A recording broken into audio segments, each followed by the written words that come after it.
gutxo hartan jaio gabe zegoen. Berari ere kontatu egin zioten gertatutakoa, etxean seguruena. Eta berak alaxe helarazi zidan neuri ere.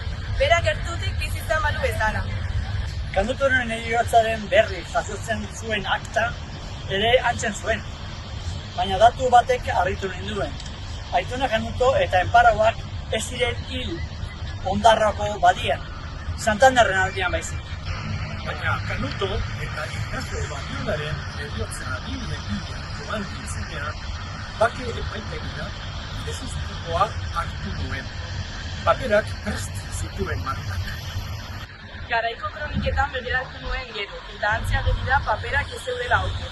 Santander aldean izan zela hondamendia. Zehestasunak ere ematen zituzten. Haizeak bapatean aldatu zuela iparmende batera, eta antze ondatu zirela Belaontzia.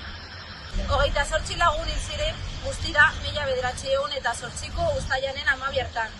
San Marcos ontzian 7, San Jerónimo 8, Santa Margarita 2, Jesus María eta José 3, Nuestra Señora del Antiguan 3, Concepcionen 4 eta San Ignacio bakarra. San Jerónimo Belaontzia urazalera atera ahal izan zuten.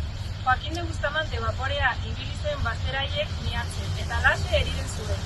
Ontzi barruan erloju bat aurkitu zuten, 11:30 geratua. Baina nolatan izan zidan Maritxu, Ondarroan izan zela galera? Zergatik toki aldaketa hori?